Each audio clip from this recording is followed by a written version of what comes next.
Pues nada, buenas tardes a todos, bienvenidos a este nuevo curso. Voy a admitir a Ana.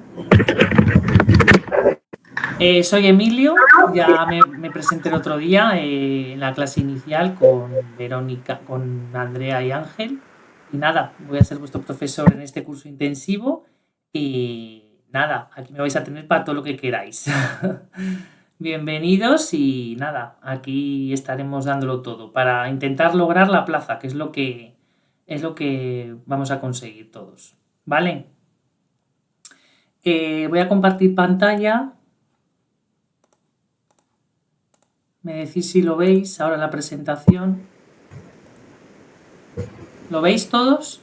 Sí, se ve. Vale. Todo bien. Vale, pues empezamos. Cualquier duda está en el chat, está el chat para que si me queréis parar o lo que sea y ya está, ¿vale? Vale, perfecto. Vale. Ya.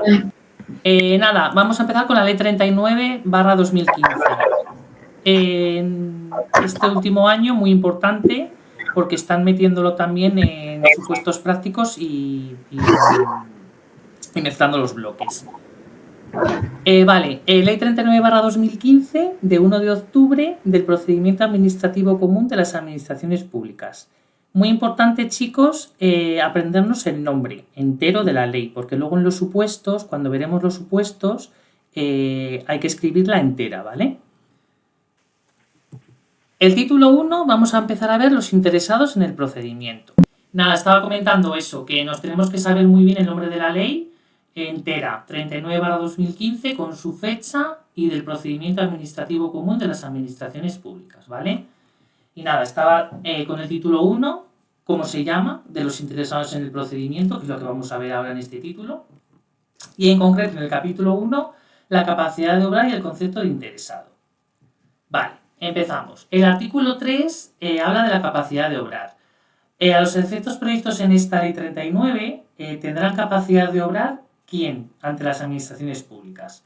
Pues muy importante, las personas físicas o jurídicas que ostenten capacidad de obrar con arreglo a las normas civiles. Es decir, tanto una persona física de la calle como vosotros, como una empresa jurídica, por ejemplo, yo qué sé, cualquier empresa de ahora. Vale. ¿Quién más tiene capacidad de obrar ante la administración pública? ¿Quién puede dirigirse ante ella? Pues los menores de edad, pero solo para el ejercicio y defensa de aquellos de sus derechos e intereses, cuando se cumplan dos condiciones. Tiene que estar permitido por el ordenamiento jurídico y no puede asistir la persona que ejerza la patria potestad, tutela o curatela. Entonces eso es muy importante. Los menores de edad, pero solo cuando se den los dos casos esos que os he puesto ahí, cuya actuación esté permitida por el ordenamiento jurídico y sin la asistencia de la persona que ejerza la patria potestad.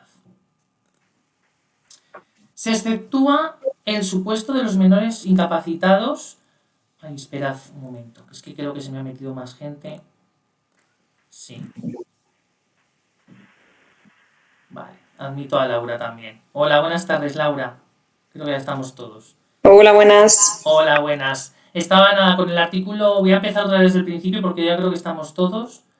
Con el artículo 3, la capacidad de obrar. Nada, estaba diciendo simplemente quién tiene capacidad de obrar ante la administración pública, quién puede dirigirse a ella. Hemos visto que son las personas físicas o jurídicas, las dos, que ostenten capacidad de obrar con arreglo a las normas civiles. Y luego está hablando de los menores de edad, para el ejercicio y defensa de aquellos de sus derechos e intereses, pero cuando se den dos condiciones. Su actuación tiene que estar permitida por el ordenamiento jurídico y sin la asistencia de la persona que ejerza la patria potestad, tutela o curatela.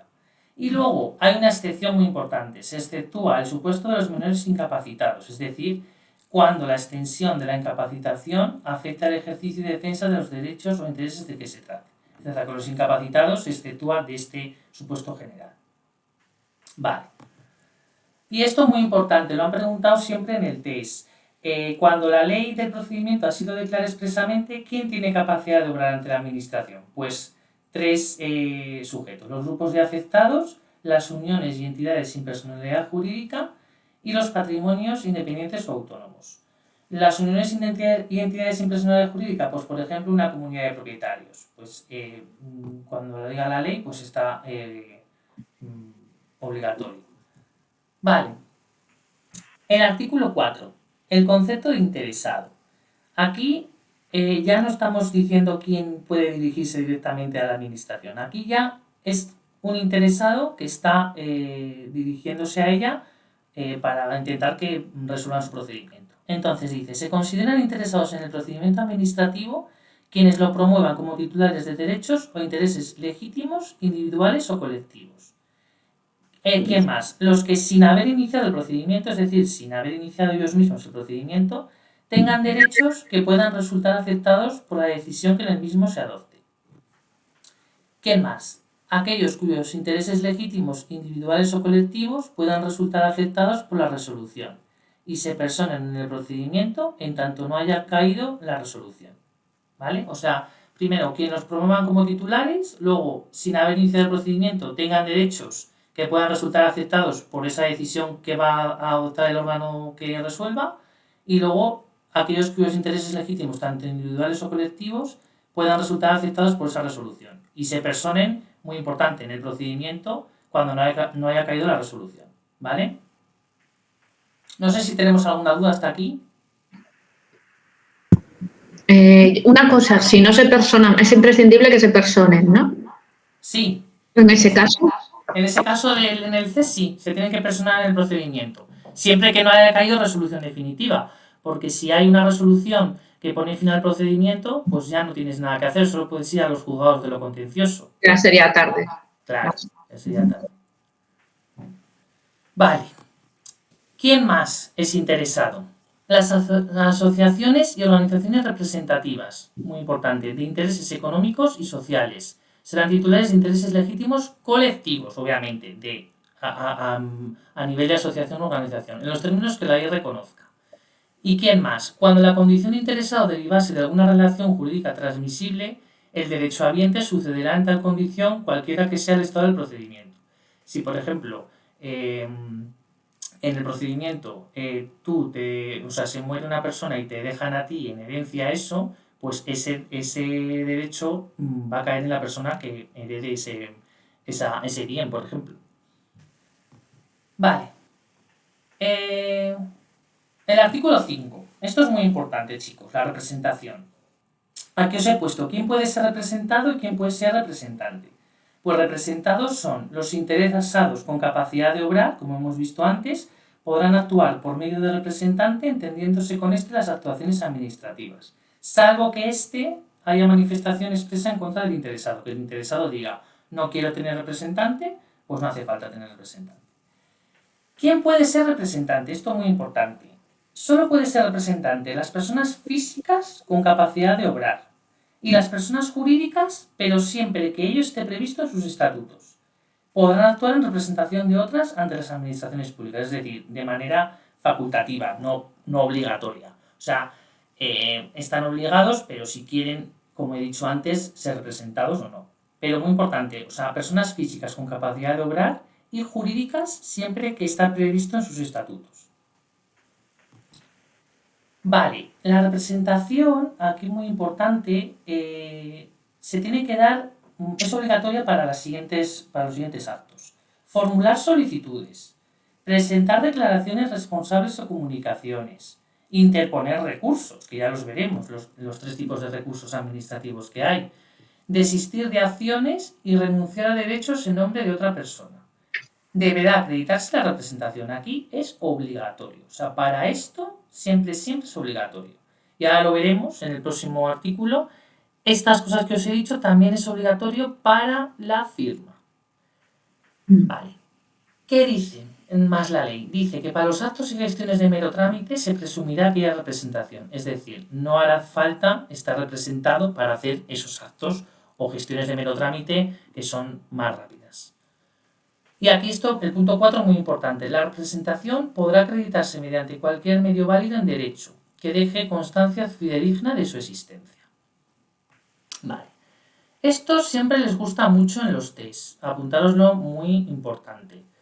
La falta o insuficiente de la acreditación de la representación no impedirá que se tenga por realizado el acto de que se trate. Es decir, que si tú no haces la representación o no la quieres o no la mandas en el procedimiento, el acto va a seguir su curso. siempre que se aporte a aquella, muy importante, o se subsane el defecto dentro del plazo de 10 días que debe conceder al efecto el órgano administrativo, o de un plazo superior cuando las circunstancias del caso así lo requieran. Es decir, que siempre se tiene que aportar esa subsanación en 10 días, o un plazo superior cuando las circunstancias del caso así lo requieran. Vale. Artículo 7. Pluralidad de interesados. Muy importante. Cuando hay varios interesados, pues por ejemplo, varias personas que quieren algo ante la administración. Dice, cuando en una solicitud, escrito o comunicación figuren varios interesados, las actuaciones a que den lugar se efectuarán con el representante o el interesado, obviamente, que expresamente se hayan señalado, el que haya señalado. Y si no se ha señalado nadie, imagínate que van Sofía, Patricia, Emilio, 4 personas, y hemos señalado la primera Patricia, pues si no hemos dicho quién, el que figure en primer término, es el que va a ir como interesado. Vale, lo que os he dicho antes, el artículo 11 para la firma. Con carácter general, para realizar cualquier actuación prevista en el procedimiento administrativo, será suficiente con que los interesados acrediten previamente su identidad, a través de cualquiera de los medios de identificación previstos en esta ley. Vale. Las administraciones públicas solo requerirán a los interesados el uso obligatorio de firma para lo que os he dicho. O sea, esto apuntadoslo también, muy importante, como la representación, porque os lo pueden preguntar, os pueden liar y es para las dos cosas, para la representación y para la firma. Formular solicitudes, presentar declaraciones responsables o comunicaciones, interponer recursos, desistir de acciones y renunciar a derechos. Vale, vamos a ver ya el capítulo 1, las normas generales de actuación.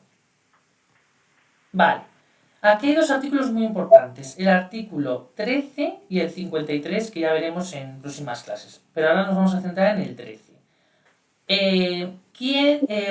Los derechos de los interesados con capacidad de obra, de las personas con capacidad de obra que hemos visto en el artículo 3, que hemos dicho que eran las personas físicas o jurídicas, los menores de edad, todo es el primer artículo que hemos visto. Pues tienen derecho a comunicarse con las administraciones, a ser asistidos en el uso de medios electrónicos en sus relaciones con las administraciones, a utilizar las lenguas oficiales en el territorio de su comunidad autónoma, al acceso a la información pública, archivos y registros, a ser tratados con respeto y deferencia, obviamente, por las autoridades y empleados públicos, a exigir las responsabilidades de las administraciones públicas, esto ya lo veremos cuando estudiemos la responsabilidad patrimonial, que la administración tiene derecho está obligada a resolver el procedimiento, a la obtención y utilización de los medios de identificación y firma electrónica, a la protección de datos de carácter personal y cualesquiera otros que les reconozcan la Constitución y las leyes. Pero esto es muy importante, solo las personas que tengan capacidad de obra. Luego en el 53 veremos los derechos que tienen los interesados en el procedimiento, porque son diferentes los interesados en el procedimiento con los que tienen capacidad de obra ante la administración. ¿Vale? ¿Alguna duda, chicos? No, bien. Vale. Todo bien. Vale, esto es muy importante. La ley 39/2015, cuando se aprobó hace 10 años ya, vino a quedarse para todos, porque al final todos nos estamos relacionando con la administración prácticamente electrónicamente.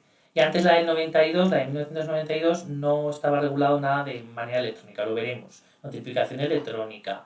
Ahora lo que os voy a explicar del artículo 14. Varias cosas electrónicas que dan mucho peso en la ley. Vale, entonces, el artículo 14, derecho y obligación de relacionarse electrónicamente con las administraciones públicas. Dice, el apartado 1, las personas físicas, es decir, una persona de la calle normal y corriente, podrán elegir en todo momento si se comunican con las administraciones públicas para el ejercicio de sus derechos y obligaciones a través de medios electrónicos o no. O sea, son ellas las que deciden si quieren por modelo electrónico o no. ¿Qué pasa? Que nos dice la ley una excepción, como siempre, salvo que estén obligadas a relacionarse a través de medios electrónicos con las administraciones públicas, que ahora veremos qué sujetos están obligados. Muy importante, el medio elegido por la persona para comunicarse con las administraciones públicas podrá ser modificado por aquella en cualquier momento. Es decir, primero dices a la administración, no me quiero relacionar contigo electrónicamente. Pero luego al final dices, oye, que esto de lo electrónico me gusta, lo quiero modificar. Pues lo puedes modificar cuando te venga a ti bien. Vale, punto 2. Esto es lo que digo que es muy importante a nivel de teoría, de test, de supuestos, lo veremos, ¿eh? En todo caso, estarán obligados a relacionarse a través de medios electrónicos con las administraciones públicas para la realización de cualquier trámite de un procedimiento administrativo, al menos los siguientes sujetos. Las personas jurídicas, es decir, cualquier empresa pública o privada. Las entidades sin personalidad jurídica, lo que he dicho antes, por ejemplo, una comunidad de propietarios. Quienes ejerzan una actividad profesional para las que se requiera colegiación obligatoria, para los trámites y actuaciones que realicen con las administraciones públicas en ejercicio de dicha actividad profesional. Es decir, por ejemplo, un abogado, un médico, un psicólogo que están colegiados. Esas personas, esos entes están obligados a relacionarse con la administración de forma electrónica. De todas maneras, la ley 39 nos dice, en todo caso, dentro de este colectivo se entenderán incluidos los notarios y registradores de la propiedad y mercantiles. Aparte de los otros que os he dicho también, porque pueden poner todos los demás sujetos. Pero hay que incidir en la ley, sobre todo en los notarios y registradores. ¿Quién más? Quienes representen a un interesado que esté obligado a relacionarse electrónicamente con la administración. Es decir, si te está representando una empresa en un procedimiento, pues obviamente vas a estar obligado a relacionarte con la administración de forma electrónica. Los empleados de las administraciones públicas para los trámites y actuaciones que realicen con ellas por razón de su condición de empleado público, en la forma en que se determine reglamentariamente para la administración. Es decir, cualquier funcionario público, en el caso mío, que yo soy funcionario, yo, para dirigirme a la administración, pero para los trámites, por mi condición de empleado público, si yo voy como algo de mi vida privada, no estoy obligado a relacionarme electrónicamente. Puedo decir si sí o si no, pero en el tema de funcionariado, sí. Al ser funcionario, sí que estoy obligado a relacionarme con la administración. Entonces, muy importante este punto 2, chicos. ¿Lo habéis entendido? Sí. Sí. Estos 4 puntos muy, muy importantes, subrayarlo muy bien y hay que estudiarlo muy bien, muy bien, muy bien, porque a mí en mi examen me cayó en el supuesto práctico esta parte. O sea, me cayó quién era una empresa, no me acuerdo del nombre, era una empresa y ponía SL. Entonces nos decían que si estaban obligados a relacionarse electrónicamente con la administración. Y obviamente yo puse que sí y además fundamenté el punto 2 porque lo pone las personas jurídicas y lo puse que sí que estaba obligado. Vale. Punto 3. Reglamentariamente, según un reglamento, las administraciones podrán establecer la obligación de relacionarse con ellas a través de medios electrónicos. ¿Para qué? Para determinados procedimientos y para ciertos colectivos de personas físicas, que por razón de su capacidad económica, técnica, dedicación profesional u otros motivos, queda acreditado que tienen acceso y disponibilidad de los medios electrónicos necesarios. Es decir, para determinados procedimientos y para ciertos colectivos de personas físicas, que por esa razón pues, pueden, según un reglamento, estar obligados también. Vale. Ahora vamos a pasar a la lengua de los procedimientos, el artículo 15. ¿Cómo se tramitan los procedimientos? ¿En qué lengua? La lengua de los procedimientos tramitados por la Administración General del Estado será el castellano. Nos lo dice la ley claramente. Pero ¿qué pasa? No obstante, los interesados que se dirijan a los órganos de la Administración con sede en el territorio de una comunidad autónoma podrán utilizar también la lengua que sea cooficial en ella. Es decir, que si estás dirigiéndote a un ministerio que está ubicado en Cataluña, puedes utilizar también el catalán allí, aparte del castellano. Dice, en este caso, en el caso que os he explicado, el procedimiento se tramitará en la lengua elegida por el interesado, o sea, la que quieras, español o catalán. Si concurrieran varios interesados en el procedimiento y existiera discrepancia en cuanto a la lengua, es decir, no me pongo de acuerdo, yo la quiero hacer en catalán, no, en castellano, no, en valenciano, si por ejemplo dirigís a Valencia, pues si hay discrepancia, el procedimiento se tramitará en castellano. Si bien los documentos o testimonios que requieran los interesados se expedirán en la lengua que elijan ellos, obviamente. Vale. La Administración Pública Instructora deberá traducir al castellano los documentos, expedientes o partes de los mismos, que deban surtir efecto, fuera del territorio de la comunidad autónoma, más que documentos, los dirigidos a los interesados que así lo soliciten expresamente. O sea, tiene que traducir al castellano las dos cosas. Los documentos o expedientes o partes que deban surtir efecto fuera del territorio de la comunidad autónoma y los documentos dirigidos a los interesados que así lo soliciten. Las dos, ¿vale? Si debieran surtir efectos en el territorio de una comunidad autónoma donde sea cooficial esa misma lengua distinta del castellano, no será precisa su traducción.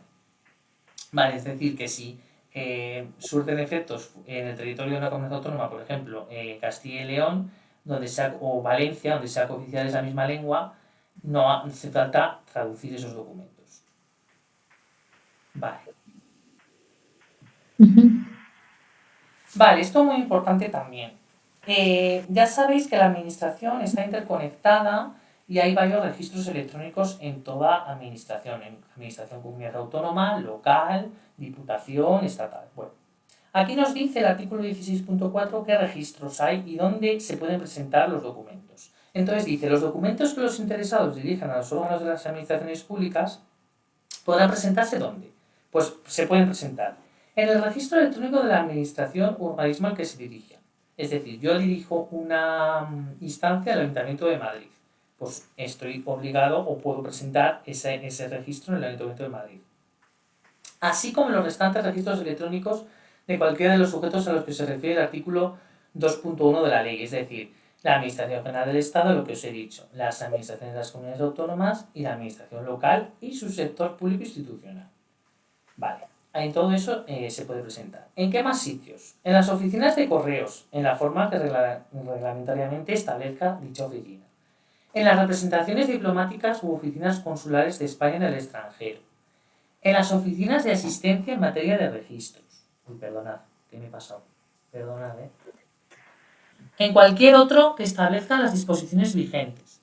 Y luego dice, lo que os he dicho al principio. Los registros electrónicos de todas y cada una de las administraciones que os he comentado anteriormente deberán ser plenamente interoperables, es decir, que tienen que estar interconectados uno con otro, de modo que se garantice su compatibilidad informática e interconexión, así como la transmisión telemática de los asientos registrales y de los documentos que se presenten en cualquiera de los registros. Es decir, yo por ejemplo, que vivo en Valladolid, quiero dirigir un escrito al Ayuntamiento de Valencia y lo presento aquí en Valladolid. Obviamente, yo cuando lo presente, que luego lo vamos a ver en el cómputo de los plazos, va a llegar al Ayuntamiento de Valencia perfectamente. No sé en qué día, pero sé que va a llegar porque el de aquí lo va a mandar y me va a dar el número de salida y el registro y la fecha de cuando lo he presentado, que eso es muy importante siempre quedarse con ello para decir, oye, ¿ha llegado o no ha llegado? Entonces con eso tienes todas las ganas de ganar. Vale, sigo. Artículo 19.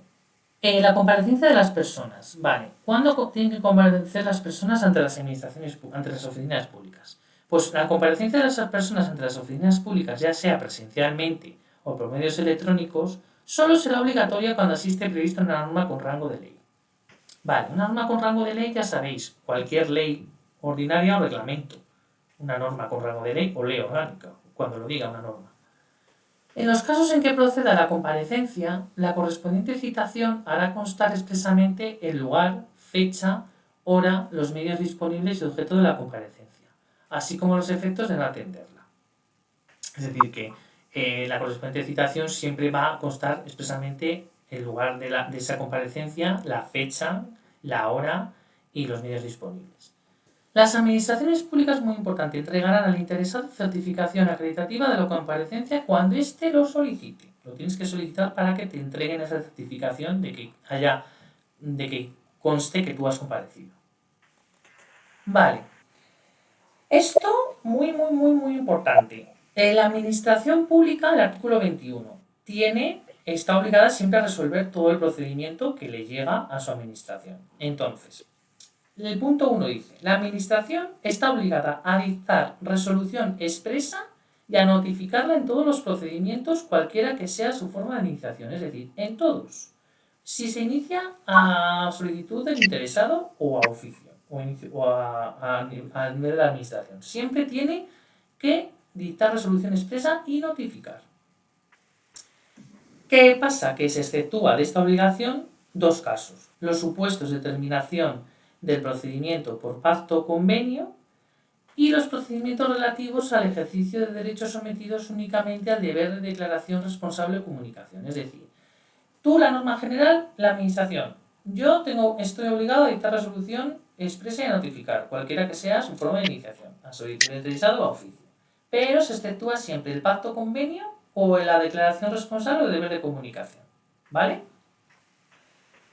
Luego, en los casos de prescripción, cuando prescribe un procedimiento, que ha pasado el tiempo de que tengas derecho, renuncia del derecho, caduca el procedimiento, se desista de la solicitud, así como de desaparición sobrevenida del objeto del procedimiento, la resolución consistirá en la declaración de la circunstancia que concurra en cada caso, con indicación de los hechos producidos y las normas aplicables.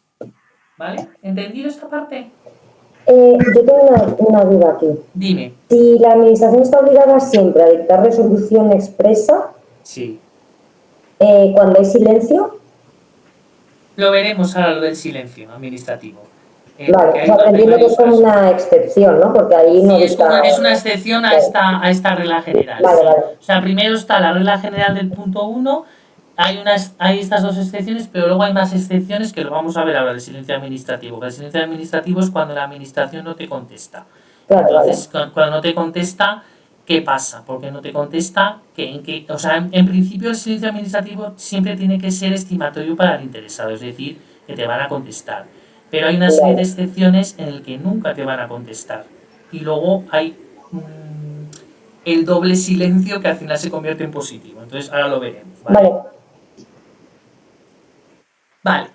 Muy importante esto, chicos. El plazo máximo en el que tiene que notificar y resolver la administración. Dice: el plazo máximo en el que debe notificarse la resolución expresa será el fijado por la norma reguladora del correspondiente procedimiento. Es decir, el que diga la norma de ese procedimiento. Por ejemplo, la ley de subvenciones dice que son 6 meses. Entonces, son 6 meses ese plazo. Primero hay que mirar esa primera norma. Luego, después de eso, de aprendernos eso, que será el fijado por la norma correspondiente del procedimiento, ese mismo plazo no puede exceder de 6 meses. Pero ¿qué pasa? Que nos da una excepción la ley. Salvo que una norma con rango de ley establezca uno mayor o así venga previsto en el derecho de la Unión Europea.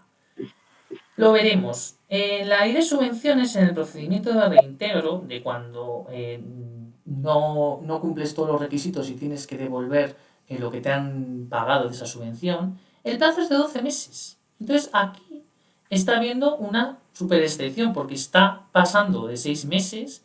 Entonces diríais, uy, no puede ser de 12 meses. Sí que puede ser porque lo dice una norma con rango de ley, que es la ley de subvenciones. Entonces puede ser 12 meses.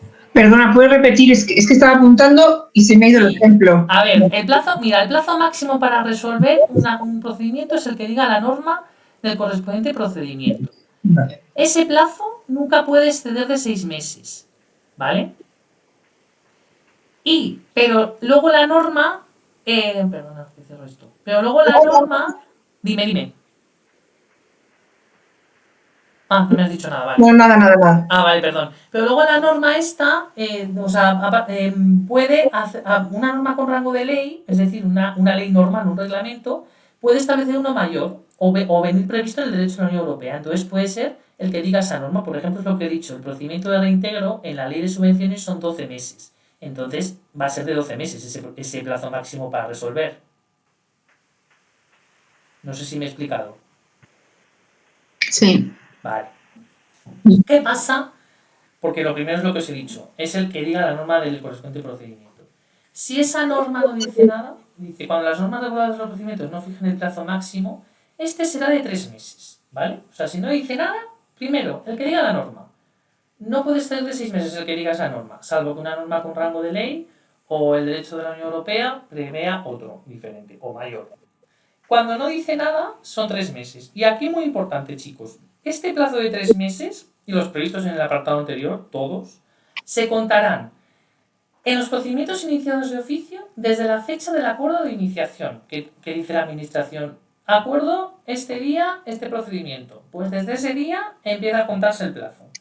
Y luego, en los iniciados a solicitud del interesado, muy importante lo que os he explicado antes, desde la fecha en que la solicitud haya tenido entrada en el registro electrónico de la administración o organismo competente para su tramitación. Es decir, el procedimiento lo tiene que resolver el Ayuntamiento de Madrid, pero yo lo presento en Valladolid. Hasta que no llegue al Ayuntamiento de Madrid, no empieza a correr ese plazo máximo para resolver, porque es el registro electrónico competente para tramitar dicho procedimiento. Aunque lo haya yo mandado en Valladolid hoy el 30 de octubre, si no llega a Madrid hasta el 3 de noviembre, a partir del 3 de noviembre cuentan el plazo máximo.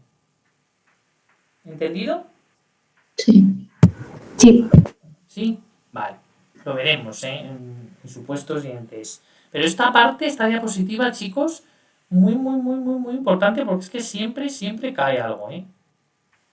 ¿Vale? Entonces apuntadlo. Una cosa. Perdón, una pregunta solamente. Entiendo que entonces esta presentación es complementaria al PDF del tema en sí, de la agrupación, es decir, esto nos lo vais a hacer llegar. Sí, esto es complementario, o sea, y lo vais a tener, o sea, sí, es para vosotros y lo podéis tener. Sí, chicos, buenas tardes. Lo siento que no me ha dado tiempo antes a saludar. Sí, la tendré disponible en el aula virtual en cuanto termine la clase, tanto la clase grabada como la presentación. Vale, gracias. Gracias, Vero. Gracias. Vale. Pues, Yo tenía una duda de... dime. ¿Puedo? Sí, No. puedes. Como los procesos que acaban con la terminación convencional, creo que es el pacto convenio, ¿no? Sí. ¿Esos también están sometidos a estos plazos de 6 meses? Es decir, 6 meses no puede pasar y si no pone nada 3 meses o... Como no están obligados... Dime. Como no están, creo que no es obligatoria la resolución, ¿no? Claro, como es una excepción a la resolución, estos plazos no van con los pactos o convenios. Vale. Vale. Espero que no caiga, ¿no? No, seguro que no. No creo que sean tan revesados. Ya te digo que como mucho te pueden poner la excepción del pacto o convenio, que en esos casos no está obligada la administración a notificar y resolver. Y acuérdate, en la declaración responsable o deber de comunicación, los dos casos, ¿eh? Vale. Vale. ¿Qué pasa dentro del procedimiento para resolver? Que se puede suspender este plazo. O sea, puede haber varias cosas para suspender. Lo vamos a ver, Mirad, el transcurso del plazo máximo legal para resolver un procedimiento y notificar la resolución se podrá suspender en los siguientes casos. Esto es muy importante. Yo me lo estudiaba muy bien este artículo 22. Porque está cuando se puede suspender, es decir, facultativo, o se suspende, que es la siguiente diapositiva, es decir, preceptivo, que se va a suspender sí o sí. Entonces, ¿cuándo se puede suspender? Pues cuando deba requerirse a cualquier interesado subsanar deficiencias o aportar documentos y otros elementos de juicio necesarios, por el tiempo que medie entre la notificación del requerimiento y su efecto cumplimiento por el destinatario. ¿Cuándo más se puede suspender? Cuando deba obtenerse un pronunciamiento previo y preceptivo de un órgano de la Unión Europea. Es decir, que un órgano de la Unión Europea tenga que hacer un informe obligatorio. Por el tiempo que medie entre la petición que habrá de comunicarse a los interesados y la notificación del pronunciamiento a la administración instructora. ¿Cuándo más? Cuando exista un procedimiento no finalizado en el ámbito de la Unión Europea, que condicione directamente el contenido de la resolución de que se trate, desde que se tenga constancia de su existencia, lo que deberá ser comunicado a los interesados, hasta que se resuelva. Vale, más. Cuando para la resolución del procedimiento sea indispensable la obtención de un previo pronunciamiento por parte de un órgano jurisdiccional, es decir, necesito un informe del Consejo General del Poder Judicial o de un órgano jurisdiccional cualquiera, pues también se puede suspender el plazo máximo para notificar y resolver. Cuando se soliciten informes preceptivos a un órgano de la misma o distinta administración, es decir, cuando un órgano que está directamente obligatorio a resolver diga, oye, necesito un informe, o otra administración te vaya a mandar un informe, pues también se puede suspender el plazo. Por el tiempo que medie entre la petición, esto es muy importante, que deberá comunicarse a los interesados, y la recepción del informe, que igualmente deberá ser comunicada. Ojo, este plazo de suspensión no podrá exceder en ningún caso de 3 meses, es decir, que como mucho 3 meses te van a suspender el plazo para resolver, cuando haya por medio un informe preceptivo de un órgano de la misma o distinta administración. Este punto E es el más importante. es el que me apuntaría yo para tipo test que lo pueden preguntar. Bueno, todo es importante, pero este sobre todo. Cuando deban realizarse pruebas técnicas o análisis contradictorios o dirimentes propuestos por los interesados. Cuando se inicien negociaciones con vistas a la conclusión de un pacto o convenio. En los términos previstos en el artículo 86, que lo veremos, desde la declaración formal al respecto y hasta la conclusión sin efecto. ¿Vale? O sea, todos esos casos, chicos, lo que os he dicho, subsanación de deficiencias, aportación de documentos, pronunciamiento previo y preceptivo de un órgano de la Unión Europea, un procedimiento no finalizado en el ámbito de la Unión Europea, el previo pronunciamiento por parte de un órgano jurisdiccional, el que os he dicho muy importante, los informes preceptivos a un órgano de la misma distinta administración, pruebas técnicas o análisis contradictorios y negociaciones con vistas a la conclusión de un pacto o convenio. Vale.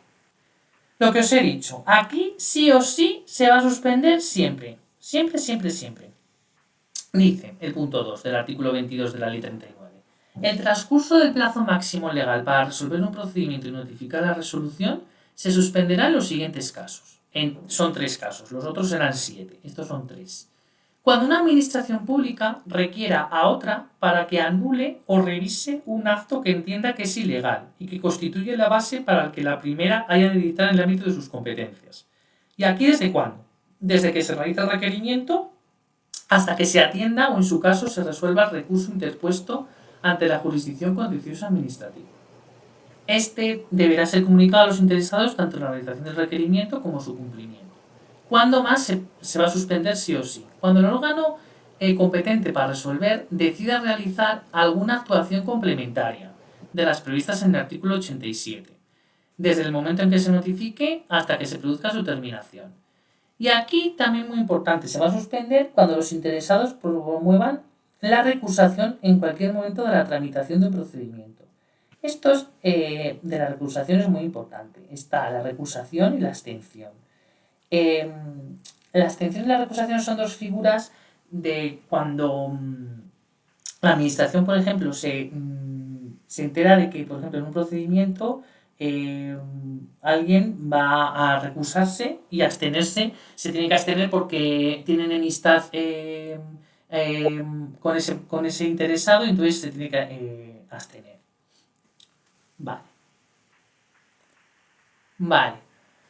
Aquí es muy importante, ¿cuándo se amplían los plazos? Está el artículo 23 y el artículo 32, que ahora lo veremos. El artículo 23 es la ampliación del plazo máximo para resolver y notificar. Se puede ampliar dicho plazo que hemos visto en el artículo 21. ¿Cuándo? Excepcionalmente cuando se hayan agotado los medios personales y materiales disponibles a los que se refiere el artículo 21.5. El órgano competente, para resolver a propuesta en su caso del órgano instructor o el superior jerárquico para resolver, podrá acordar de manera motivada, muy importante, lo tiene que acordar de manera motivada, la ampliación del plazo máximo de resolución y notificación, no pudiendo ser este superior al establecido para la tramitación del procedimiento. Vale. ¿Qué pasa? Esto es muy importante, pregunta de test. Contra el acuerdo que resuelva sobre la ampliación de plazos, que deberá ser notificado a los interesados, no cabrá recurso alguno. Es decir, que se puede ampliar, si te quieren ampliar el plazo, tú no puedes decir, oye, no, voy a interponer un recurso. No, porque no cabe ningún recurso administrativo contra eso. Seguimos. El artículo 32, la ampliación de los plazos. La administración, salvo precepto en contrario, podrá conceder de oficio o a petición de los interesados una ampliación de los plazos establecidos. Vale. Que no exceda de la mitad de los mismos si las circunstancias lo aconsejan y con ello no se perjudiquen derechos de tercero. Es decir, que te pueden conceder una ampliación, pero nunca que exceda de más. Imaginaros que el plazo es de 6 meses, pues no te pueden ampliar más de 3. El acuerdo de ampliación deberá ser notificado a los interesados, obviamente, como todo. La ampliación de los plazos por el tiempo máximo permitido, la mitad de los mismos, se aplicará en todo caso a qué 2 cosas muy importantes, chicos. A los procedimientos tramitados por las misiones diplomáticas y oficinas consulares y a aquellos en que, sustanciándose en el interior, exijan cumplimentar algún trámite en el extranjero o en los que intervengan interesados residentes fuera de España. Residentes, no que estén de vacaciones, muy importante eso. O sea, en esos casos es cuando se va a ampliar los plazos. Tanto la petición de los interesados como la decisión sobre la ampliación deberán producirse en todo caso antes del vencimiento del plazo de que se trate. Obviamente, si tú estás viendo que se te van a pasar los 6 meses y no te lo van a ampliar, pues obviamente ya no te lo van a ampliar. En ningún caso, pone aquí, podrá ser objeto de ampliación un plazo ya vencido. Muy importante eso. Los acuerdos sobre la ampliación de plazos o sobre su denegación no serán susceptibles de recurso. Acordaros que tampoco contra la ampliación de plazos se podía interponer recurso. Sin perjuicio del procedente contra la resolución que ponga fin al procedimiento. Obviamente puedes ir a lo contencioso. O sea, si no te hacen, puedes ir directamente al que ponga, o sea, dice, sí, puedes ir a lo contencioso porque sin perjuicio del procedente contra la resolución que ponga fin al procedimiento, porque lo veremos en los recursos, cuando pone fin al procedimiento, puedes poner un protestativo de reposición y ya si no te hacen caso ir directamente a lo contencioso.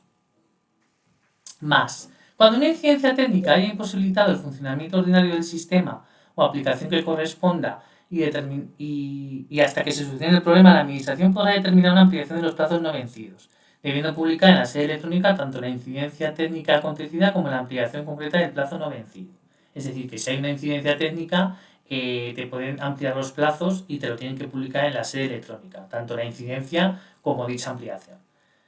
Cuando como consecuencia de un ciberincidente se haya visto gravemente afectados los servicios y sistemas utilizados para la tramitación de los procedimientos y el ejercicio de los derechos de los interesados que prevé la normativa vigente, la Administración podrá acordar la ampliación general de plazos. Pues obviamente cuando hubo el apagón en abril, pues seguramente que si había muchos procedimientos que estaban a punto de resolverse, pues se acordó una ampliación general de plazos en todo tipo de procedimientos, para que obviamente la gente no le pillara y lo pudiera interponer a punto.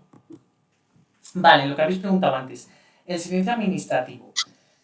Esto es muy importante, chicos. El silencio administrativo dice: los procedimientos iniciados a solicitud del interesado, sin perjuicio de la resolución que la Administración debe dictar en la forma prevista en el apartado 3 de este artículo, dice: el vencimiento del plazo máximo sin haberse notificado resolución expresa legitima a los interesados para entenderla estimada por silencio administrativo. Es decir, que si se pasa el plazo máximo para notificar y resolver y no te dicen nada, es estimatorio a tu favor. Obviamente, tienes derecho ante la Administración y no te van a decir que no tienes derecho. Pero ¿qué pasa? Que hay unas excepciones en los que una norma con rango de ley o una norma de derecho de la Unión Europea o derecho internacional aplicable en España establezca lo contrario. En los procedimientos relativos al ejercicio del derecho de petición, al que se refiere el artículo 29 de la Constitución. En aquellos cuya estimación tuviera como consecuencia que se transfirieran al solicitante o terceros facultades relativas al dominio público o al servicio público. En los que impliquen dañar al medio ambiente. En los procedimientos de responsabilidad patrimonial de las administraciones públicas. Lo veremos. Ahí no están obligados están obligados no hace falta que te estimen, te pueden desestimar el procedimiento. En los procedimientos de impugnación de actos y disposiciones, recursos y en los de revisión de oficio iniciados a solicitud de los interesados. Vale, no obstante, lo que se decía, cuando el recurso de alzada se haya interpuesto contra una desestimación por silencio administrativo de una solicitud por el transcurso del plazo, se entenderá estimado el mismo si llegado el plazo de resolución el órgano administrativo competente no dictase y notificase resolución expresa. Pero ojo, siempre que no se refiera a las materias enumeradas en el párrafo anterior de este apartado. No sé si ha quedado claro. Sí. ¿Ha quedado claro? La Administración siempre te va a estimar el procedimiento. Pero si hay estas 6 materias, va a ser negativo, va a ser desestimatorio. Pero si con un recurso de alzada, si en un recurso de alzada se haya interpuesto contra una desestimación por silencio administrativo, se entiende estimado, si llegado el plazo no hubiera dictado y notificado resolución expresa. Es decir, que el silencio se convierte en positivo. ¿Vale? Vale. La estimación, lo que os pongo aquí, la estimación por silencio administrativo, es decir, que te haga caso la Administración, tiene a todos los efectos la consideración de acto administrativo finalizado del procedimiento. Se acaba el acto. Te han contestado que tienes razón, te han dicho lo que tienes y ya se acaba el acto. En cambio, si te desestima por silencio administrativo, tiene a los solos efectos de permitir a los interesados la interposición del recurso administrativo o contencioso que resulte procedente. ¿No me contestan? Pues voy primero con un recurso de alzada, un recurso de reposición o extraordinario de revisión. ¿Que no me contestan ese recurso administrativo? Pues voy con el contencioso administrativo. ¿Vale? O sea, si te... Bueno, claro, nada. Sí, No. dime.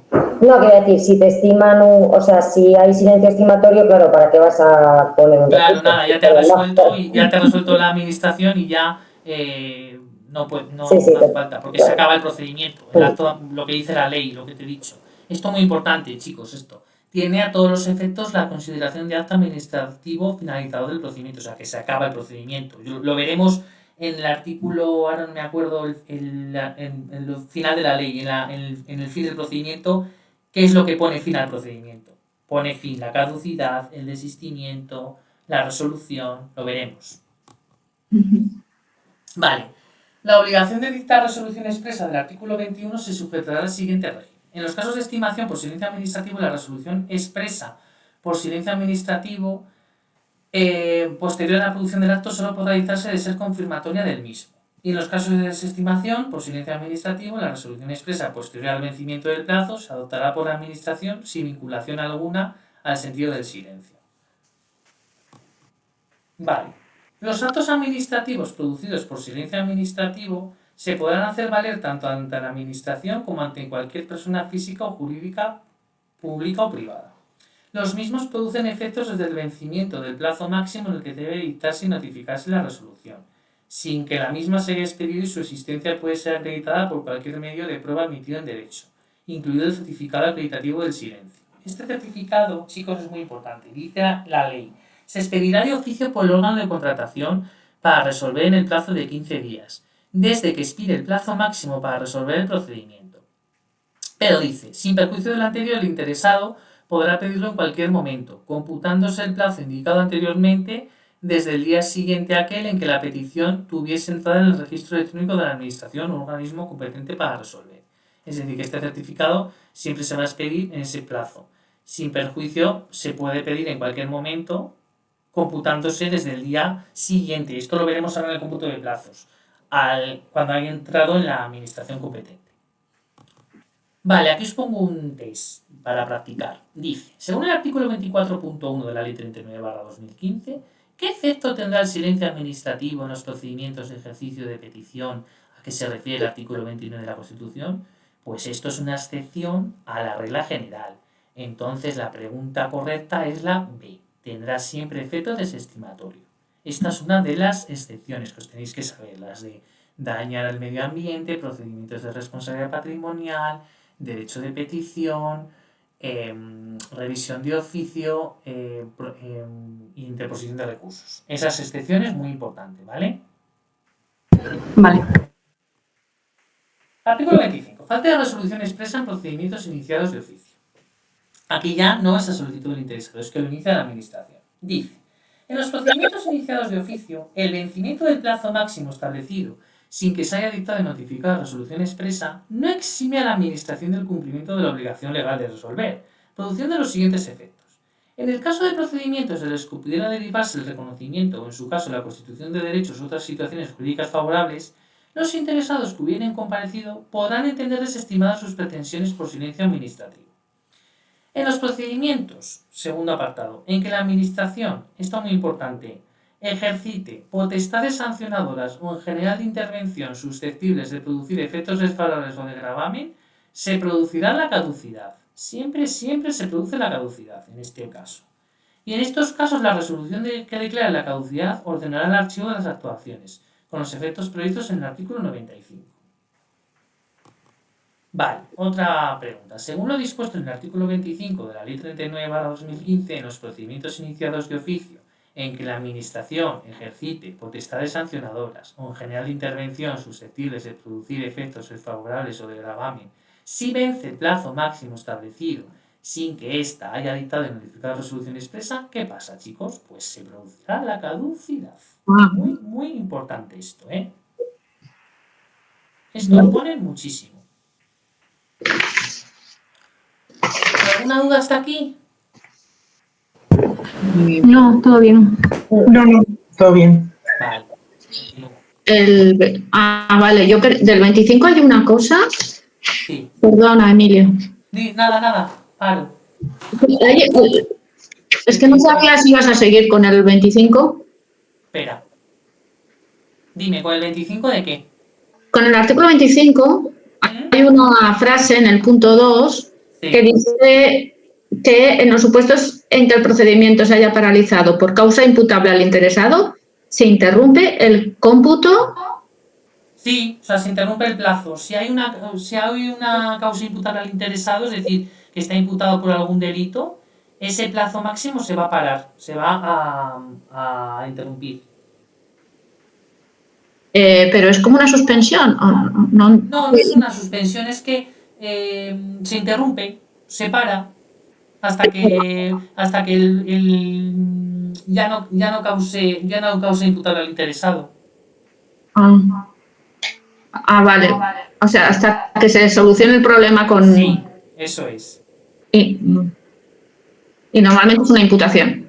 Sí, una causa imputable al interesado. Vale. Sí.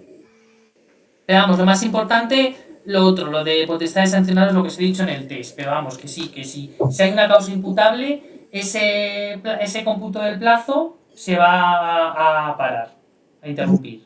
Hasta que vuelva a... No es como una suspensión, es como que se interrumpe, como que se queda ahí en el limbo. Vale. Vale, vamos con el capítulo 2, términos y plazos. Vale, el artículo 30. ¿Cómo se computan los plazos, chicos? Esto es muy importante. A mí en mi examen de gestión también me cayó como un calendario y había que contar unos plazos, pero bueno, naturales y hábiles. Ahora os los voy explicando. Plazos por hora. Salvo que por ley en el derecho de la Unión Europea se disponga otro cómputo, cuando los plazos se señalen por horas, se entiende que estas son hábiles. Vale.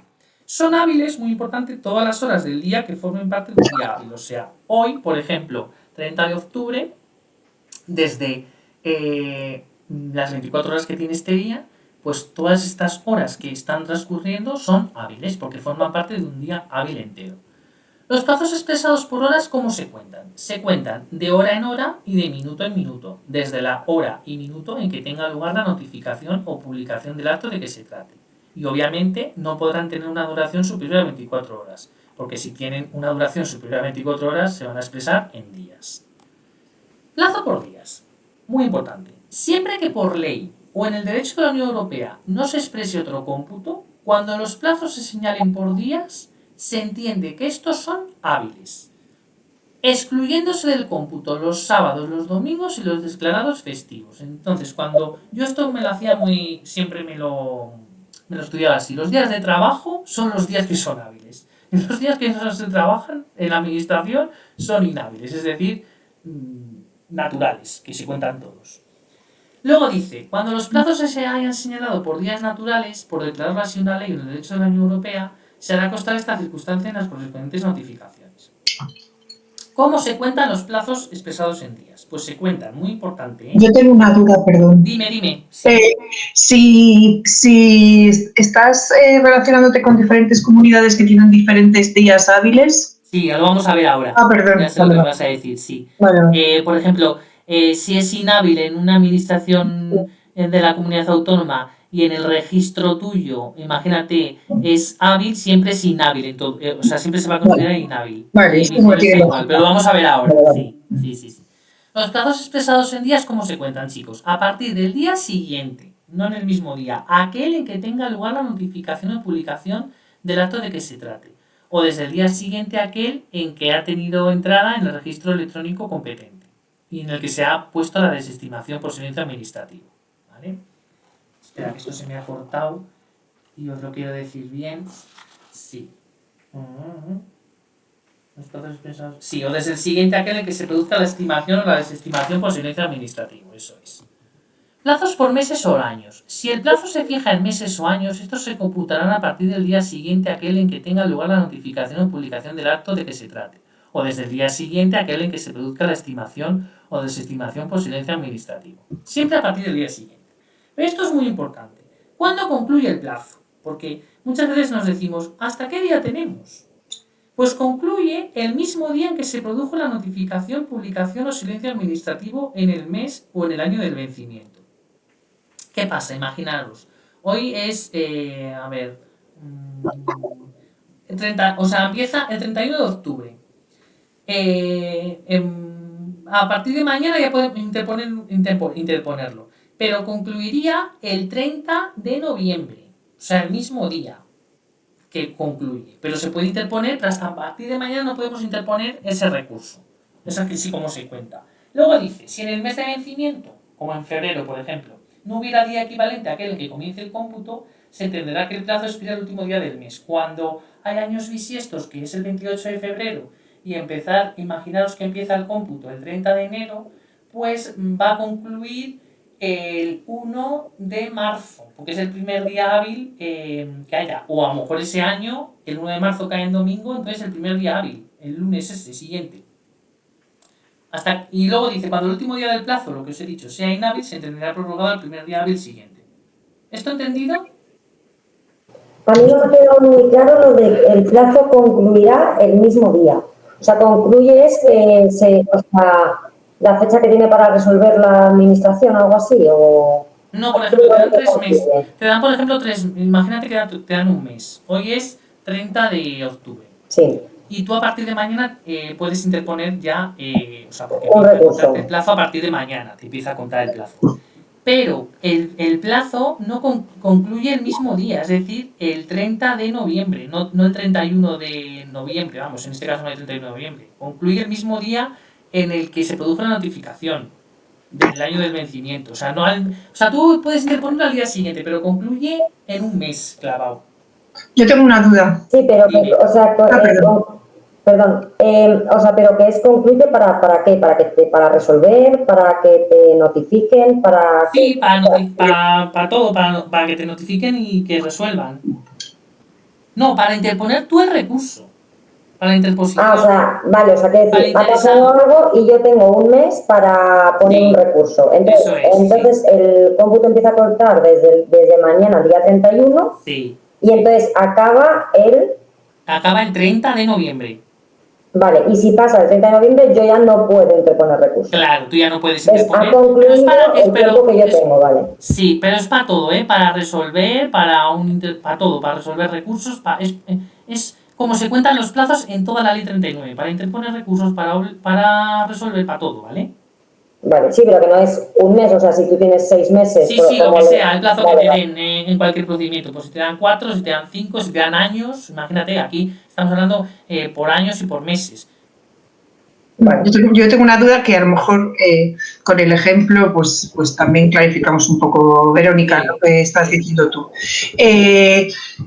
Por ejemplo, os cuento, yo estaba de baja, me notificaron que me daban el alta un día, ¿vale? Que me lo notifican, pero yo no, ellos lo establecen un día, el 3 de septiembre, pero hasta el 10 de septiembre a mí no me llega la notificación a correos y hasta el 13 yo no voy a correos.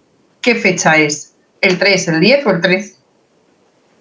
O sea, que el 3 me lo puedes volver a... Fíjate, la administración ¿Cuándo accedes a la notificación? Yo, el día que abro la notificación es el día 17, o sea, me estoy inventando las fechas, ¿vale? Pero el último día que yo llego a correos y tengo una notificación oficial que abre y pone, usted tiene que hacer X cosas, ¿no? Que entiendo, Verónica, que daba igual si es un recurso, si es hacer una matrícula en la universidad. Sí, ¿no? Diría que es cuando tú accedes a la notificación que está... Sí, es de cuando accedes, sí, es cuando accedes, sí. Entonces, cuando en el correo dicen, esta persona recogió la notificación. A partir de ahí, sí. Y se da por hecho que yo ya estoy informada y a partir de ahí son 3 meses. Y a partir de ahí ya cuenta el plazo a partir del día siguiente para tú interponer el recurso que quieras, a partir del día siguiente. Y luego te va a concluir el plazo en el tiempo que te diga, en un mes clavado o en un año o lo que sea. Pero hasta el día siguiente no puedes interponerlo. Vale, si fuera el 17 de septiembre y fuera un mes, el 17 de octubre terminaría el plazo para yo recurrir eso. Eso es, y tú puedes interponerlo al 18 al día siguiente. Vale, o sea, empezaría a contar el 18 de septiembre. Eso es, empezaría a contar el plazo a partir del día siguiente. El 17. Vale. Yo no lo he entendido. Vale. Así es. Venga, gracias. Gracias. Nada. Mira, ahora, cuando un día fuese hábil del municipio o comunidad autónoma en que residiese el interesado e inhábil en la sede del órgano administrativo o a la inversa, siempre, chicos, se va a considerar inhábil en todo caso, ¿vale? O sea, y viceversa. Si fuese inhábil en el municipio en el que resides y hábil está trabajando en esa sede, te lo van a contar como inhábil siempre, que es lo que me preguntabais antes. Vale. La Administración General del Estado y las administraciones de las comunidades autónomas con sujeción al calendario laboral oficial siempre tienen que fijar en su respectivo ámbito el calendario de días inhábiles a efectos de cómputos de plazos. El calendario aprobado por las comunidades autónomas comprenderá los días inhábiles de las entidades locales correspondientes a su ámbito territorial. Dicho calendario, muy importante, se debe publicar antes del comienzo de cada año en el diario oficial que corresponda, así como en otros medios de difusión que garanticen su conocimiento generalizado.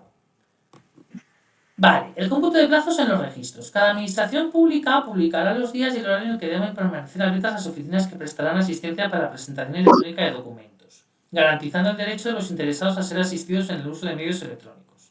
El registro electrónico de cada administración o organismo se regirá a efectos de cómputos de los plazos por la fecha y hora oficial de la sede electrónica de acceso, que deberá contar con las medidas de seguridad necesarias para garantizar su integridad y figurar de modo accesible y visible. El funcionamiento del registro electrónico se regirá por las siguientes reglas. Esto es muy importante.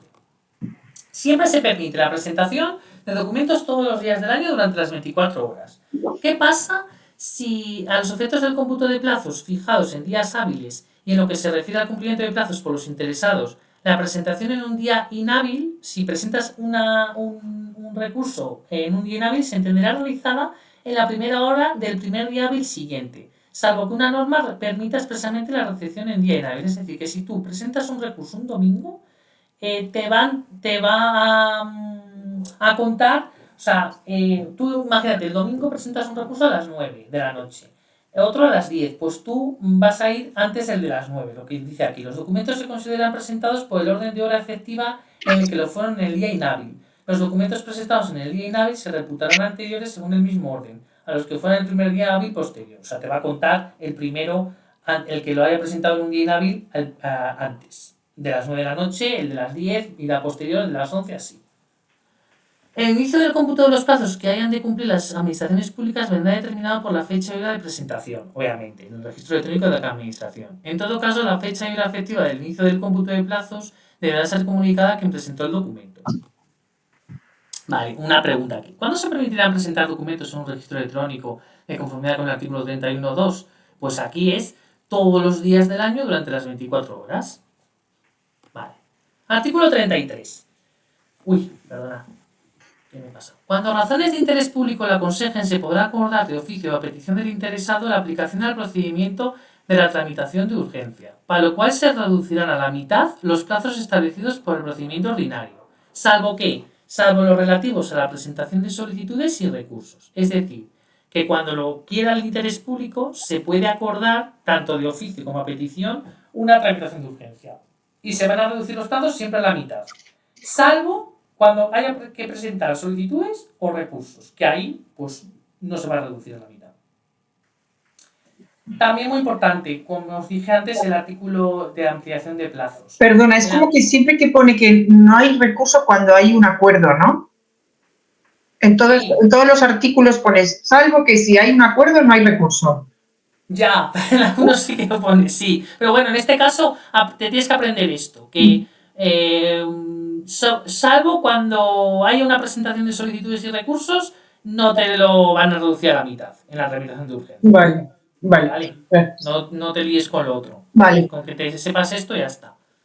Vale, no cabrá recurso alguno contra el acuerdo que declare la aplicación de la tramitación de urgencia, sin perjuicio del procedente contra la resolución que ponga fin al procedimiento, como he dicho antes en la ampliación. O sea, esto es muy importante. ¿Contra la ampliación de plazos te pueden preguntar en el test si contra la tramitación de urgencia cabe recurso? No te cabe ningún recurso.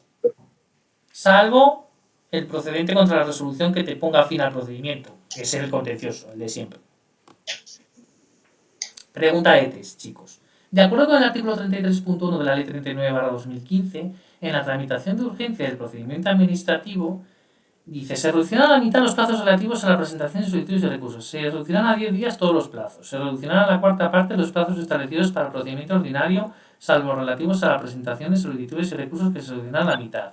Se reducirán a la mitad los plazos establecidos en el procedimiento ordinario, salvo los relativos a la presentación de solicitudes y recursos. Pues es la Vale, ¿no? se reducirán siempre a la mitad, salvo esos cuando se presente una solicitud o un recurso. Muy bien. Vale, vamos ya con el título 3 de los actos administrativos. Capítulo 1, requisitos de los actos administrativos. ¿Hasta aquí alguna duda, chicos? No. No, todo bien, bien. Vale, ¿todo bien? Vale. Sí. Vale. El artículo 35. La motivación. ¿Qué actos tienen que ser motivados? Es decir, que lo vas a motivar y lo vas a justificar muy bien ante la administración.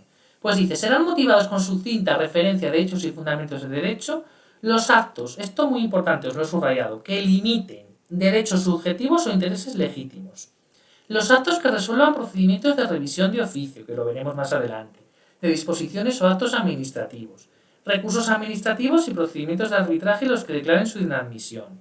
Los actos que se separen del criterio seguido en actuaciones precedentes o del dictamen de órganos consultivos. Muy importante esto que he subrayado, porque juegan con las palabras actuaciones precedentes, aprendéroslo así, y dictamen de órganos consultivos. Acuerdos de suspensión de actos, cualquiera que sea el motivo de esto, así como la adopción de medidas provisionales previstas en el artículo 56. Los acuerdos de aplicación de la tramitación de urgencia, lo que se explica en el artículo 33. Ampliación de plazos, realización de actuaciones complementarias. Actos que rechacen pruebas propuestas por los interesados. Actos que acuerden la terminación del procedimiento por la imposibilidad material de continuarlo por causas sobrevenidas. Otro de los casos en el que se acaba un procedimiento, como os he dicho antes, así como los que acuerden el desistimiento por la administración en procedimientos iniciados de oficio. Las propuestas de resolución en los procedimientos de carácter sancionador, que lo veremos en el Real Decreto del 86. Así como los actos que resuelvan procedimientos de carácter sancionador o de responsabilidad patrimonial. O sea, cuando te están resolviendo un procedimiento sancionador de faltas y de sanciones o una responsabilidad patrimonial, siempre tiene que estar motivado por la administración.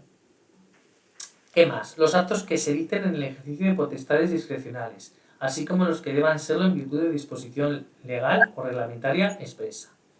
Estas yo siempre me las estudiaba muy bien, porque siempre les gusta mucho en los test ponerlo. Y sobre todo con las palabras cambiar, limiten, derechos subjetivos, actuaciones precedentes, ponen improcedentes, por ejemplo. Entonces esto muy bien, ¿vale? La motivación de los actos que ponga fin a los procedimientos selectivos y de concurrencia competitiva se realizará de conformidad con lo que dispongan las normas que regulen sus convocatorias. Cuando salga la instancia, pues habrá que leerse las bases y decir, pues ¿cuánto tiempo tengo para echar la instancia? ¿Qué me piden en el temario? Pues todo eso. Debiendo en todo caso quedar acreditados en el procedimiento los fundamentos de la resolución que se adopte. Pregunta ETES. ¿Serán motivados según el artículo 35.1 de la Ley 39/2015 los actos que reconozcan derechos subjetivos o favorezcan intereses legítimos, que limiten derechos subjetivos o intereses legítimos, que afecten en cualquier forma a derechos subjetivos o intereses legítimos, que formen parte de un procedimiento en el que se sustancien derechos o intereses legítimos de los interesados? Pues la B de Barcelona, que limiten derechos subjetivos o intereses legítimos. Una cosa, en el punto de los recursos que acabas de decir, que se me ha ido. Ponía también cuando se inadmiten. ¿En qué parte me estás hablando? ¿La motivación? Sí, en la motivación están obligados a motivarse también todos los que referentes a revisión de oficios, recursos, arbitraje, y ponía también... Sí, los que declaren su inadmisión, sí. Cuando se inadmiten, se refiere a cuando se inadmiten cualquiera de ellos, cualquiera de esos. Cualquiera de esos, sí. Vale. Vale, capítulo 2. Eficacia de los actos administrativos.